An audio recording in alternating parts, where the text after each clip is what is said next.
অনেকগুলো টাকা লোন নিয়েছে। মেয়েটা এই সুযোগে ছেলেটাকে বলে, হয়তো আমাকে বিয়ে করো, না হলে সবগুলো টাকা ফেরত দাও। ছেলেটা তারপরে ওর মুখের উপর না করে দেয়। মেয়েটা বলে, সারা জীবন থাকতে হবে না, আমি তোমাকে 1 বছরের জন্য কিনে নিতে চাই, তুমি আমাকে একটা বাবু দিয়ে দেন চলে যেও। ছেলেটা তখন মহাবিপদে পড়ে যায়, এতগুলো টাকা ওর পক্ষে দেওয়া সম্ভব নয়। এখন ছেলেটা কি করবে? এদের সবাইকে অনেক অনেক ভালো রাখুক। আপনারা যারা আমাদের এই ছোট্ট ফ্যামিলিতে নতুন এসেছেন, আমি খুশি হব আপনিও যদি আমাদের এই ছোট্ট ফ্যামিলির একজন সদস্য হন। তাহলে আর দেরি কিসে, শুরু করছি।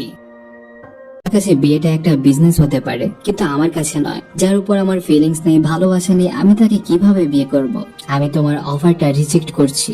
বিয়ে করার জন্য তুমি অন্য কাউকে খুঁজে নাও। আমি চেষ্টা করব খুব তাড়াতাড়ি তোমার টাকাগুলো ফিরিয়ে দেওয়ার জন্য। লিংরুই সেখান থেকে চলে যায়। লুফেং অনেকটা রেগে ফুলের বুকেটা ফালিয়ে দেয়, বলতে থাকে, শুধু শুধু ফুলটা আমি কিনে নিয়ে আসলাম, ভেবেছিলাম তাকে ইমপ্রেস করব, কিন্তু শালার কতগুলো শুনিয়ে গেল, এখন কি হবে আমার? অন্যদিকে লিংরুই ওর হসপিটালে কাজ করছিল। ঠিক তখন ওখানে পিঙ্ক ওর বাবার সাথে চলে আসে। এখানে পিঙ্ক লিংরুইয়ের জন্য কফি নিয়ে এসেছিল, কিন্তু লিংরুই ওর কাছ থেকে কিছুই নিতে চাচ্ছিল না। পিঙ্ক নানান ভাবে ওকে ইমপ্রেস করার চেষ্টা করছিল। আমাদের হিরো ওকে 2 টাকারও দাম দিচ্ছিল না।